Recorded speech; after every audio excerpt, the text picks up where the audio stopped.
को कृतार्थ करें।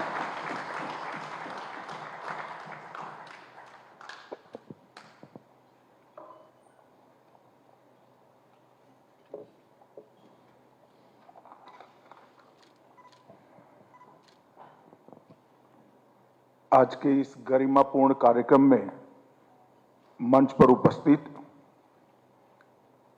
दिल्ली विधानसभा के अध्यक्ष श्रीमान विजेंद्र गुप्ता जी, मोदी जी की मंत्रिपरिषद में मेरे साथी श्रीमान किरण रिजिजू जी, दिल्ली की मुख्यमंत्री बहन रेखा गुप्ता जी, उपराज्यपाल दिल्ली श्री विनय कुमार सक्सेना जी और आज देश भर से पधारे हुए विधान सभाओं के, विधान परिषद के सभापति, उपसभापति, दिल्ली के सभी चुने हुए मंत्रीगण, सांसद महोदय, विधायक, पूर्व सांसद और उपस्थित सभी गणमान्य लोगों को मैं आज के कार्यक्रम में स्वागत करता हूं। मित्रों, आज एक प्रकार से मणिकंचन योग है। एक और तो आज ही देश के विधायी इतिहास की शुरुआत जिस दिन हुई, इस दिन आज जहां हुई वही सदन में उपस्थित हुए हैं। आज के ही दिन महान स्वतंत्रता सेनानी विट्ठल भाई पटेल को केंद्रीय विधानसभा का अध्यक्ष बनने की से भारतीय द्वारा हमारे विधायी इतिहास की शुरुआत हुई और आज देश भर की विधायिका को संचालित करने वाले सभी स्पीकर्स, डेप्यूटी स्पीकर और विधान परिषद के भी अध्यक्ष, उपाध्यक्ष आज यहां पर उपस्थित हैं। तो एक प्रकार से स्वर्णिम इतिहास से लेकर स्वर्णिम भविष्य की रचना करने वाली पूरी विधायी व्यवस्था आज इस ऐतिहासिक सदन में उपस्थित है। हम सब के लिए गौरव का विषय है कि आज वीर विट्ठल भाई झवेरभाई पटेल को पहले भारतीय अध्यक्ष बनने के 100 साल के उपलक्ष्य में आज हम यहां एकत्रित हुए हैं। मगर जब इस सदन में हम बैठे हैं, हमने ये भी याद रखना चाहिए, इस सदन में भारत के आजादी के आंदोलन के कई गणमान्य वरिष्ठ नेतृत्वों ने विधायक नाते अपना योगदान दिया है। महामना मालवीय जी करीब करीब 20 साल इस सदन के सदस्य रहे हैं। गांधी जी के गुरु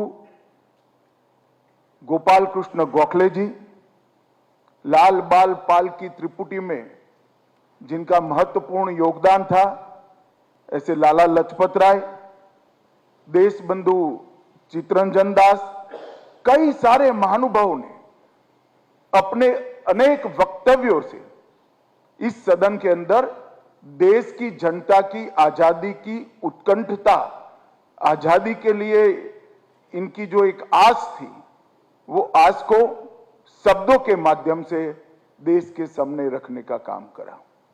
मेरा आग्रह है विधानसभा अध्यक्ष जी से कि सारे महानुभाव के विधानसभा में दिए हुए भाषणों का संकलन देश की सभी विधानसभाओं में उनकी लाइब्रेरी में उपलब्ध कराना चाहिए, जिससे दिल्ली की ये विधानसभा में किस प्रकार से आजादी की आल्हेक जगाने का काम हुआ था, वो आज के युवाओं तक और आज के विधायकों तक पहुंच पाए, ये जरूर करना चाहिए। मित्रों, आज यहां आने से पहले एक सुंदर प्रदर्शनी दिल्ली विधानसभा ने बनाई है।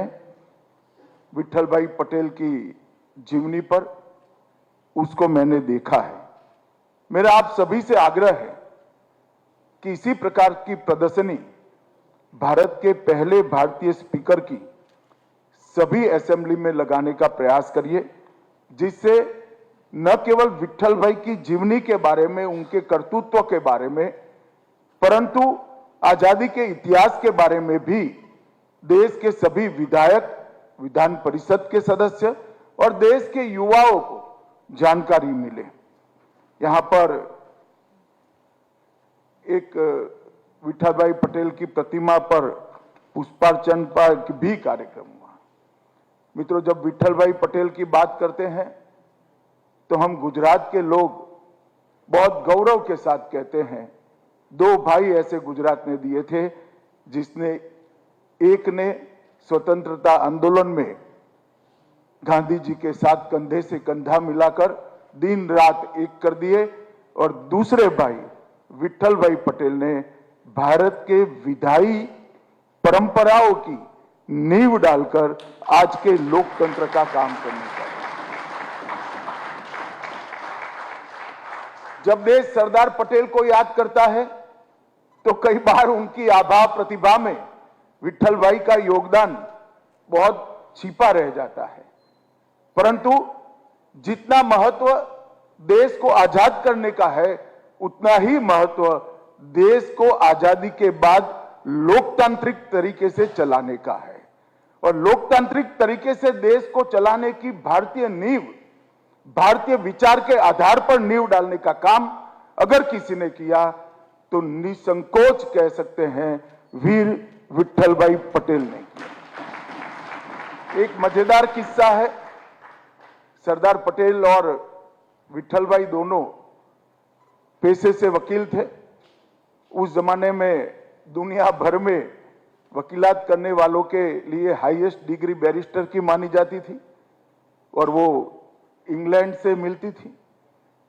वल्लभ भाई ने बैरिस्टर की डिग्री के लिए अप्लाई किया और वल्लभ भाई का परमिशन भी आ गया, मगर उस जमाने में डॉक्यूमेंटेशन इतना ठीक नहीं होता था, तो परमिशन जाने का, वीजा, सभी चीजें वीजे पटेल के नाम से आई, वल्लभ भाई झवेर भाई पटेल।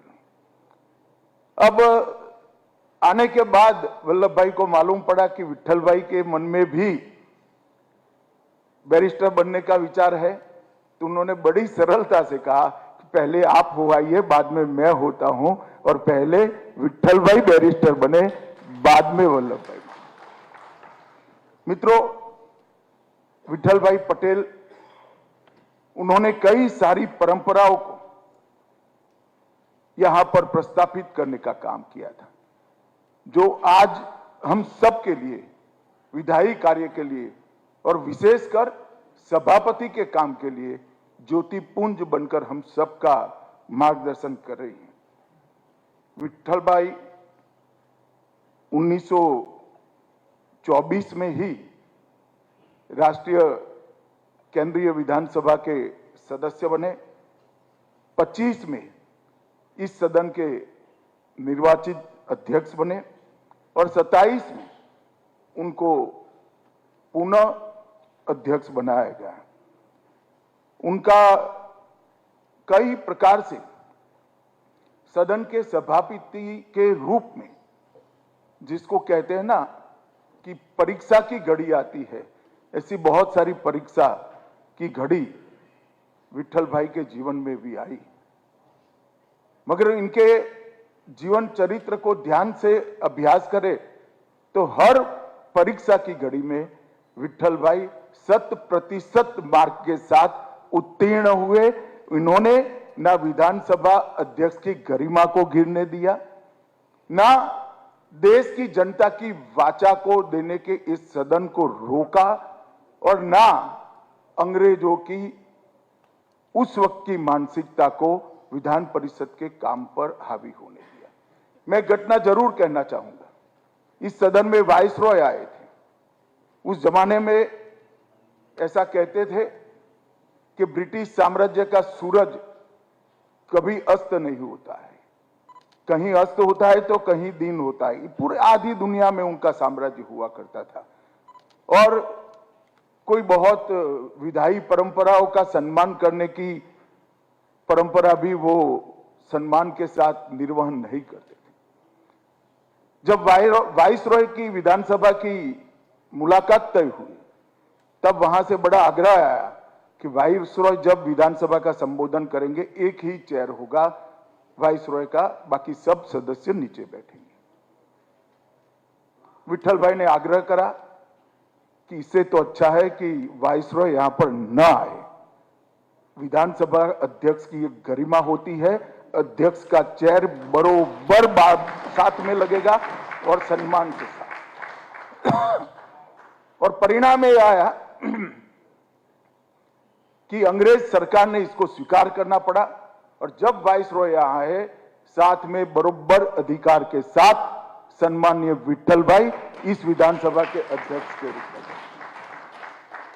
इस प्रकार की कई चीजों में उन्होंने आदर्श प्रस्थापित करने का काम किया, क्योंकि विधानसभा के अध्यक्ष का पद बहुत महत्वपूर्ण होता है। विधानसभा के अध्यक्ष के पद में एक प्रकार का गौरव पद की रचना के साथ ही निहित कर दिया गया है। इसका सम्मान संभालने का काम विठल भाई ने किया। विठल भाई का आजादी के आंदोलन में भी बहुत बड़ा योगदान रहा। 1922 में जब चौरी चौरा कांड के बाद महात्मा ने पूरा आजादी का आंदोलन स्थगित कर दिया। अहिंसा के आग्रह पर महात्मा ने कहा कि सबसे पहले हम सब ये तय करेंगे कि आजादी का आंदोलन पूरा अहिंसक होगा, बाद में ही मैं आंदोलन शुरू करूंगा। उस वक्त कुछ लोगों ने महात्मा जी के विचार के साथ सहमति तो रखी, मगर उन्होंने तय किया कि आजादी के आंदोलन की लॉ भी मंद नहीं होनी चाहिए।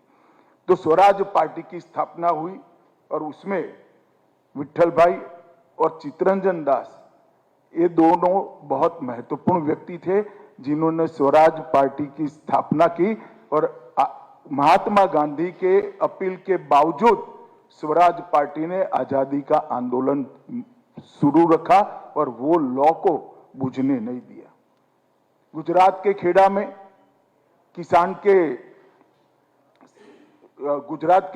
दक्षिण गुजरात के बारडोली में किसानों का जब दमन होता था तब एक सत्याग्रह किया गया, जिस सत्याग्रह के कारण ही वल्लभ भाई पटेल को महात्मा गांधी ने सरदार की उपमा दी थी। उन्होंने कहा कि किसानों का सरदार वल्लभ भाई है। तब से पूरे देश ने उनको वल्लभ भाई पटेल को सरदार पटेल के नाम से जाना। वो आंदोलन में भी वो बरोबर सरदार पटेल की परछाई बनकर बारडोली के किसानों को एकत्रित करते रहे और कई सारी उस महत्वपूर्ण आंदोलन की घटनाओं को उन्होंने मोड़ देने का काम किया। सुभाष बाबू के साथ भी उनका गहन रिश्ता रहा और कई महत्वपूर्ण मामलों में उन्होंने सुभाष बाबू के साथ विचार विमर्श भी किया और सुभाष बाबू के कई फैसलों में विठल भाई की प्रतिभा की झलक हमें दिखाई देती है। विठल भाई जब अध्यक्ष बने तब जब मैंने कहा कि पहले उन्होंने वाइसरॉय को मजबूर किया कि एक भारतीय के साथ वो विधानसभा के पटल पर अध्यक्ष के स्थान के रूप में बैठे, इसी तरह से कमांडर इन चीफ सभा में भाषण देकर वो भाषण की बहस सुने बगैर चले गए। विठल भाई ने रिजॉल्व कर कमांडर इन चीफ को माफी मांगने के लिए मजबूर किया था और उस जमाने में बहुत बड़ी घटना थी। इन्होंने यहां रिजोल्यूशन लाया कि भाषण देकर एक तरफा नहीं चले जा सकते, इस पर बहस होती है, भाषण के बाद तो बहस को आपको सुनना पड़ेगा और माफी मांगने के लिए उन्होंने बाध्य किया। इसी तरह से ब्रिटिश सरकार ने नियम 17A लाकर अध्यक्ष को बाध्य करने का प्रयास किया। 17A नियम का हार्दय था, वही प्रस्ताव आ सकता है असेंबली में जो ब्रिटिश सरकार जिसको अनुमति देगी।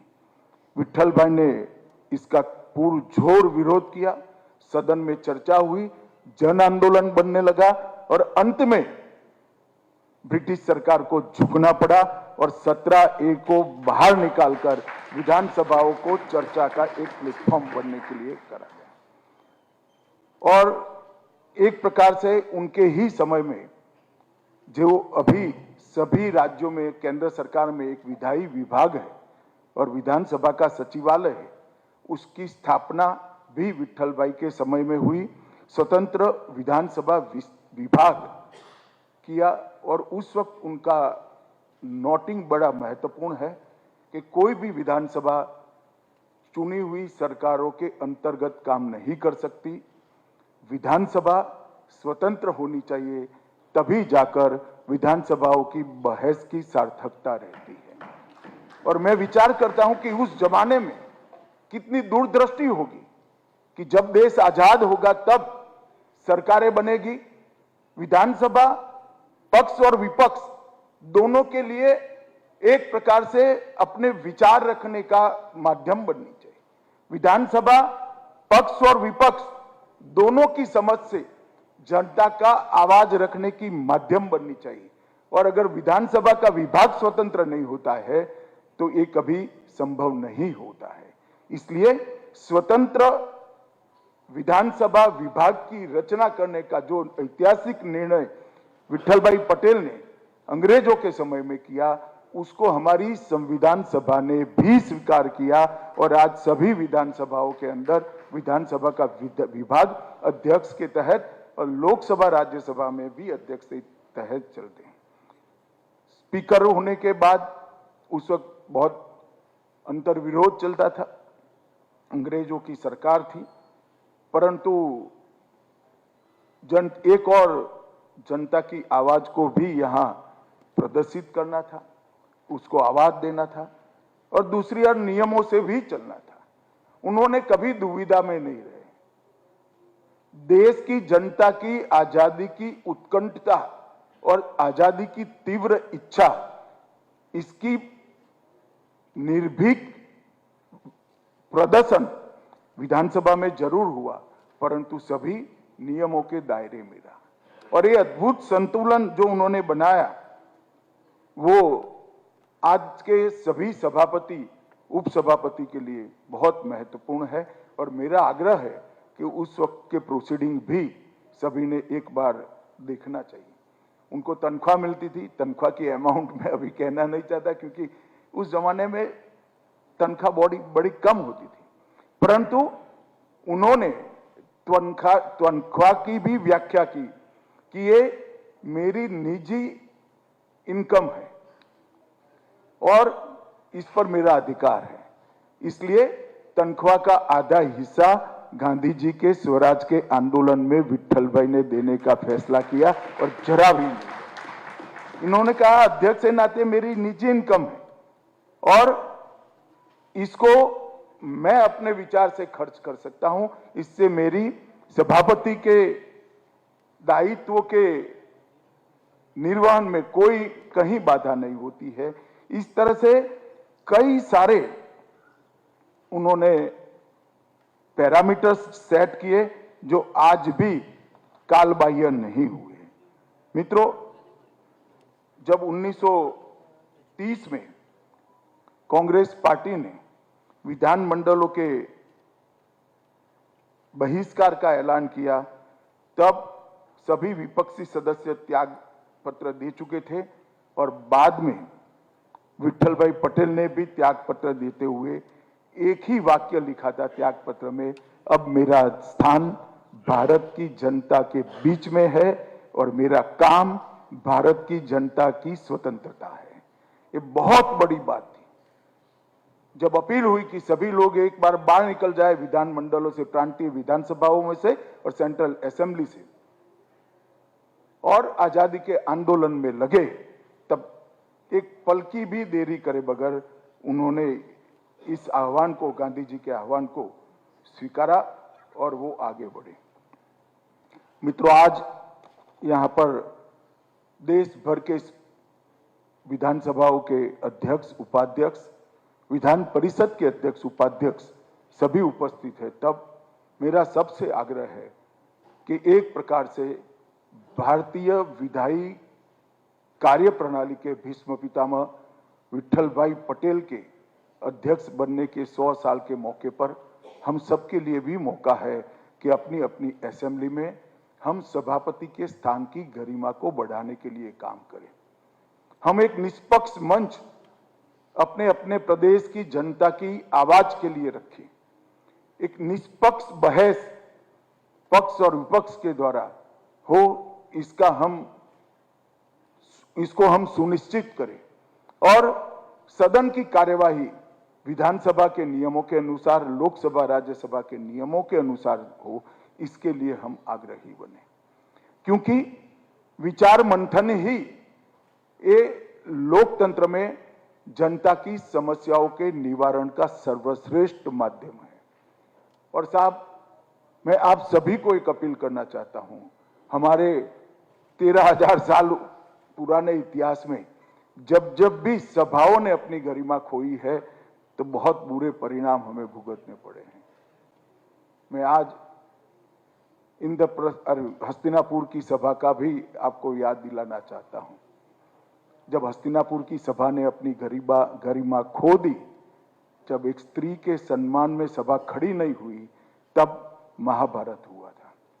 सभाओं की गरिमा ये देश के हित में जनता की आवाज को वाचा बनने का, राज्य की जनता को वाचा बनने का माध्यम होना चाहिए। इसलिए सभापति को हमारे यहाँ इंस्टीट्यूशन का स्टेटस दिया गया है।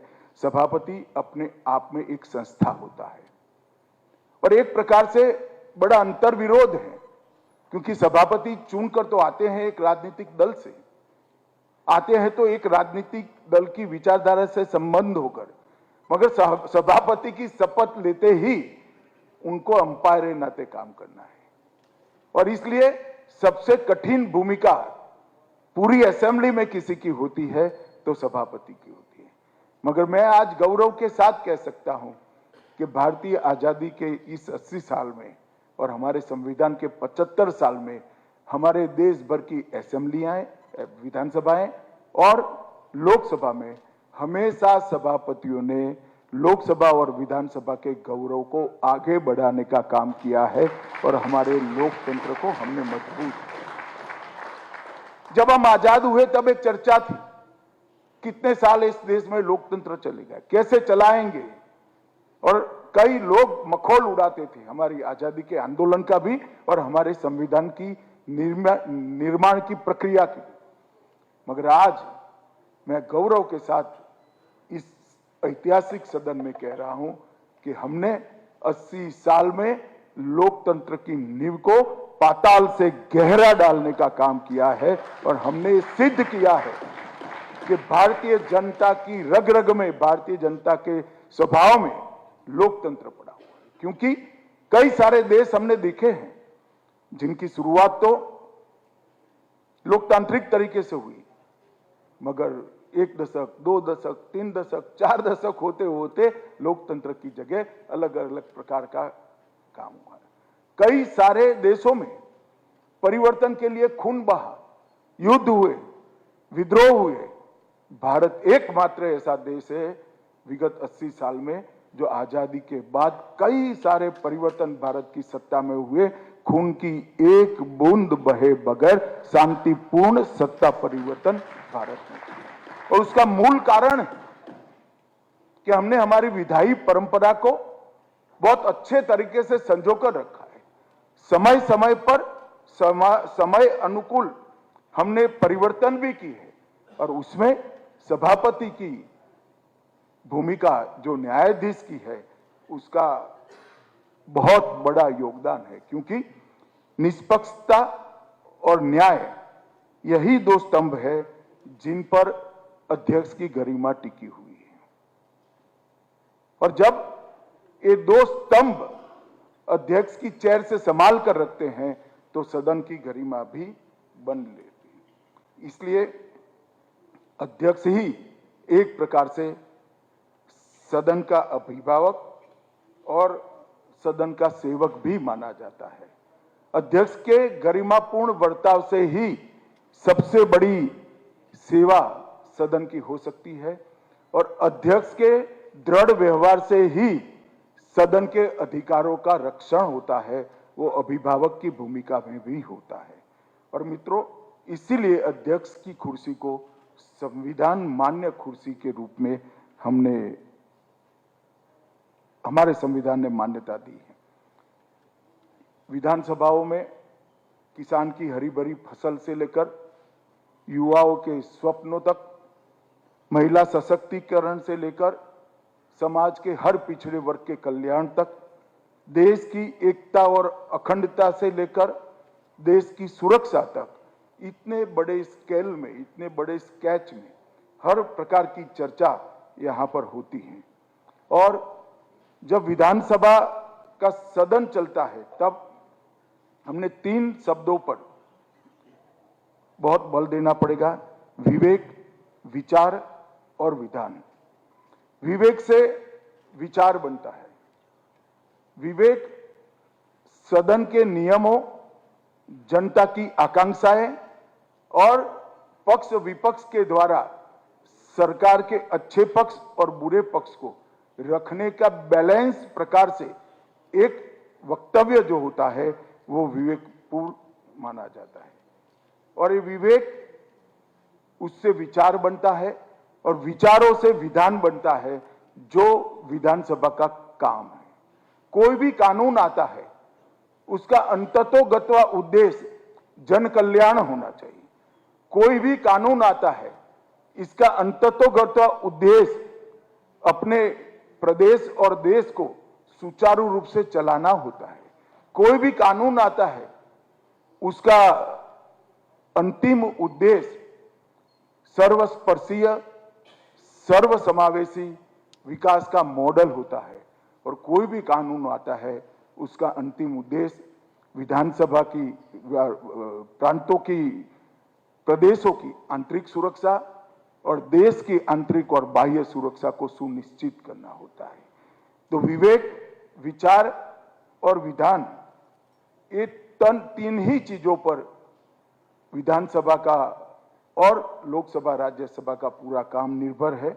और जब ये 3 चीजों का पूरा सम्मान सभापति के द्वारा किया जाता है तब दल हित से ऊपर उठकर, अपनी पार्टी के हित से ऊपर उठकर विधानसभाएं देश का और प्रदेश का विचार करती है, लोकसभा देश का विचार करती है। दल हित से ऊपर उठकर राष्ट्र हित का विचार ही हम सबको लोकतंत्र की अंतिम गरिमामय ऊंचाई तक पहुंचाने का एकमात्र रास्ता है। अभी किरण जी ने नुकचेती की कि विवाद होना चाहिए। मैं भी मानता हूं कि संसद के गलियारों में अगर वाद विवाद नहीं होता तो संसद केवल पत्थर का एक मकान बनकर रह जाएगी। विधानसभा के अंदर भी सार्थक वाद विवाद नहीं होता है तो विधानसभाएं भी एक निर्जीव बिल्डिंग बनकर रह जाएंगे, भवन बनकर रह जाएंगे। ये भवन में भावनाओं का निरूपण करने का काम अध्यक्ष के नेतृत्व में सभी सदन के सदस्यों का है, तभी जाकर एक जीवंत इकाई बनती है जो देश हित और प्रदेश हित में काम करती है। और मित्रों, इसमें भी विवेक की जरूरत है। वाद विवाद चर्चा से होना चाहिए। अपने राजनीतिक हितों के लिए संसद और विधानसभाओं में को चलने ही नहीं देना, ये वाद विवाद नहीं होता है। विरोध संयमपूर्ण होना चाहिए। प्रतीकात्मक विरोध का अपना स्थान है, मगर विरोध करने के बहाने दिनों दिनों तक, पूरे पूरे सत्र तक सदन को चलने नहीं देना, ये जो परंपराएं हो रही है, इस पर देश ने कभी न कभी विचार करना पड़ेगा।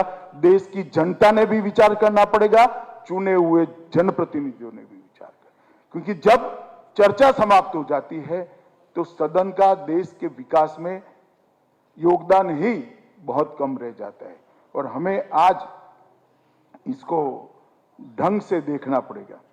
मित्रों, विधान मतलब कानून, उससे बढ़कर जनमानस का विश्वास होता है।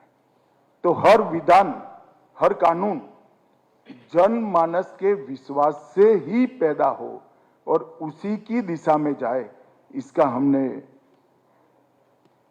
पूरी चिंता सदन के सदस्यों और सभापति ने करना चाहिए। एक प्रकार से सदन जो होता है, इंजन ऑफ डेमोक्रेसी होता है, लोकतंत्र को आगे बढ़ाने का एक माध्यम होता है। और यहां जब स्वस्थ परंपराएं बनती हैं, देश हित की नीतियां बनती हैं, देश हित में कानून गढ़े जाते हैं, तो राष्ट्र की दिशा अपने आप सुस्पष्ट हो जाती है। मित्रों, आज यहां पर हम है, तब मैं दिल्ली विधानसभा के अध्यक्ष को भी बहुत बहुत साधुवाद देना चाहता हूं कि इन्होंने देश भर के सभी स्पीकर साहिबान को बुलाकर एक ऐतिहासिक पल को पुनर्जीवित करा है। इससे देश के युवाओं में हमारे विधायी इतिहास को पहुंचाने का हमें काम है। मैं जब यहां आया हूं तब सभी सदन के सभापतियों को भी निवेदन करना चाहता हूं, सदन के अंदर सार्थक चर्चा के लिए जितने भी नियम हैं, चाहे प्रश्नोत्तरी का है, शॉर्ट ड्यूरेशन डिस्कशन का है, विशिष्ट चर्चा का है, अविश्वास के प्रस्ताव का है, बजट पर चर्चा का है, प्राइवेट मेंबर बिल का है, इस सभी नियमों का भरपूर उपयोग विधायक और सांसद कर पाए। इसलिए विधानसभा सचिवालय ने भी विधायक और सांसदों की मदद के लिए तत्पर रहना चाहिए, उनको प्रोत्साहित करना चाहिए, उनका मार्गदर्शन भी करना चाहिए। और इसके साथ एक मेरा व्यक्तिगत सुझाव भी मैं देना चाहता हूं, मगर मेरा आग्रह है और विनंती भी है कि सभी स्पीकर विधानसभा के सभी सभापति इसका स्वीकार करेंगे। हमने हमारी सदनों की लाइब्रेरी को बहुत समृद्ध करने की जरूरत है। हर विधानसभा ने विधानसभाओं की जो पुस्तकालय है, उसको संविधान की चर्चा से लेकर लोकसभा राज्यसभा की चर्चा से लेकर देश के गौरवमयी इतिहास और हमारी लंबी सांस्कृतिक परंपरा से पूरी तरह से लैस कर देना चाहिए। क्योंकि विधायकों और सांसदों की स्टडी करने के लिए, उनके अभ्यास करने के लिए विधानसभा और लोकसभा की लाइब्रेरी अगर हम समृद्ध करेंगे तो हमारी उज्जवल परंपराएं बढ़ती रहेगी और एक प्रकार से लोकतंत्र भी सुदृढ़ होगा। और मैं सभी विधायकों को भी अपील करना चाहता हूं कि लाइब्रेरी का महत्तम उपयोग करना चाहिए। एक प्रकार की उदासीनता जो दिखती है लाइब्रेरी के उपयोग की, लोकसभा के लाइब्रेरी का पुस्तक ले जाने वालों का सूची देखे तो कई बार विचार आता है कि खर्च क्यों हो रहा है। इसका उपयोग बढ़ाने के लिए भी सभापति ने इनिशिएटिव लेना चाहिए। अपनी जब आपकी विधान सभा के सदस्यों के साथ चाय पर मीटिंग होती है तब उनको प्रेरित भी करना चाहिए और ये सारी लाइब्रेरियां इलेक्ट्रॉनिक रूप से भी उपलब्ध हो और उसमें केवल विधायक और सांसद नहीं, रिसर्च करने वाले स्टूडेंट को भी ये लाइब्रेरी का उपयोग करने की परमिशन हिम्मत कर देनी चाहिए। क्योंकि युवा अगर रिसर्च करेगा तो वो ही आने वाले दिनों में हमारे लोकतंत्र का पिलर बनेगा।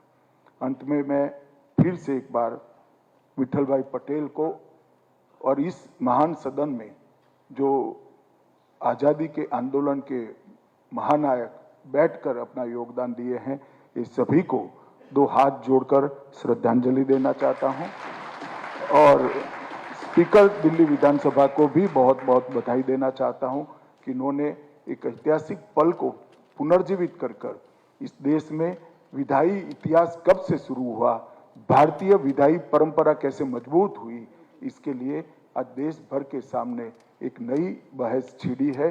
इससे निश्चित ही हमारी विधायी परंपरा और लोकतंत्र दोनों को फायदा होगा। अंत में ये 2 दिन की कॉन्फ्रेंस का स्पीकर साहब और सभी देश की विधानसभाओं के स्पीकर को बहुत बहुत शुभकामनाएं। वंदे मातरम।